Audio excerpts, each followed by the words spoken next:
भगवती माँ पराम्बा के चरणारविंद से आज मैं जिस साधक के सत्य जीवन की घटना का विवरण आपके समक्ष रखने जा रहा हूं, उस दिव्यात्मा से मेरा संपर्क लगभग आज से 1.5 वर्ष पूर्व हुआ था। नाम एवं पहचान साधक होने के नाते गुप्त रखना ही सर्वथा उचित रहेगा।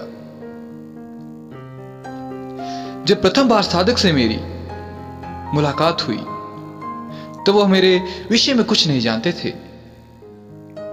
किसी जानकार व्यक्ति के द्वारा उक्त गायत्री साधक को मेरे विषय में जानकारी प्राप्त हुई। वे मुझसे मिलने के लिए उत्सुक हो उठे। शारीरिक दशा के अनुसार उनकी आयु लगभग 49 से 60 वर्ष के मध्य रही होगी। साधक महोदय भविष्य में मुझसे पुनः संपर्क करने की बात बोलकर मेरे संपर्क सूत्र लेकर चले गए। लगभग 1 वर्ष के पश्चात आखिर जब वो अजीब सी उलझन में फंसे तो उन्होंने मुझसे संपर्क करने का प्रयास किया। साधक ने सर्वप्रथम अपनी पहचान बताई और अपनी समस्या का विवरण मेरे समक्ष रखा।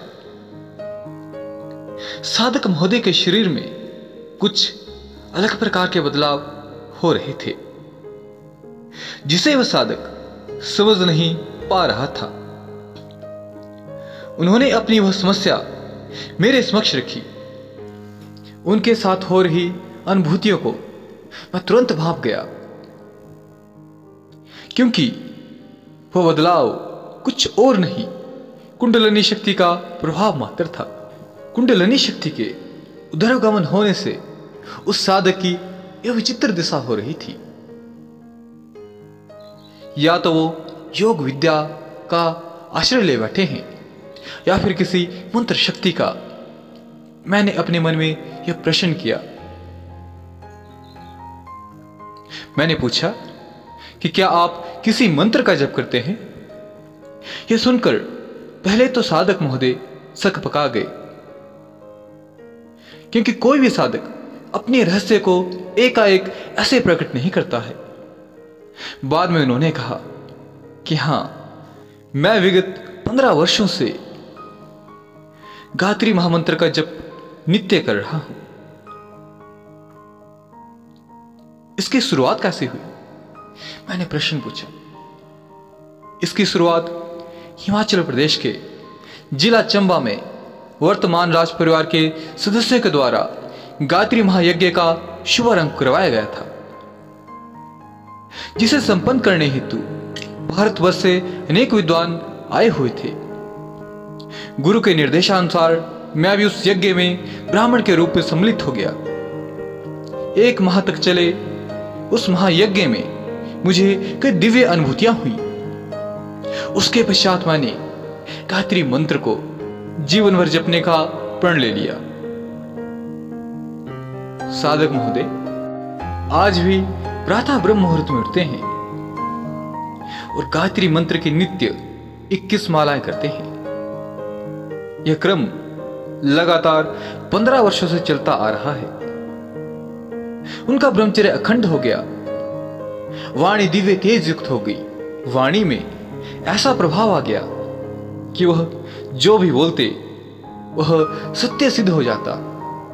आसपास के गांव में उनका काफी नाम हो गया कि वह लोगों की मनोकामना को पूर्ण करते हैं, परंतु अपने भीतर हो रहे बदलावों को वह पहचान नहीं पा रहे थे। इसलिए उन्होंने मुझसे संपर्क करना ही उचित समझा। जो भी अनुभूतियां उन्होंने मेरे समक्ष रखी वह सभी उच्च कोटि की अनुभूतियां एवं कुंडलिनी शक्ति के जागरण की और संकेत करती हैं। मैंने अंतिम प्रश्न किया कि क्या आपको हाल ही के दिनों में वेद माता गायत्री का साक्षात्कार हुआ है? मैं आगे अपना वक्तव्य जारी रखूं उससे पूर्व एक छोटा सा निवेदन है मेरा आपसे कि यदि अभी तक आपने हमारे टेलीग्राम चैनल को ज्वाइन नहीं किया है तो डिस्क्रिप्शन बॉक्स में दिए गए लिंक के माध्यम से आप उसे अवश्य ज्वाइन कर सकते हैं। और यदि आप भी अपने जीवन के रहस्यों, भूत, भविष्य, वर्तमान को ज्योतिष विद्या एवं वैदिक अंक विद्या के माध्यम से सुलझाना चाहते हैं तो आप हमारे प्रबुद्ध विद्वान आचार्य चमन ब्रह्महोत्रा जी से संपर्क कर सकते हैं, जिनके संपर्क सूत्र आपको डिस्क्रिप्शन बॉक्स में प्राप्त हो जाएंगे। चलिए लौटते हैं मूल विषय की ओर। मेरा प्रश्न सुनकर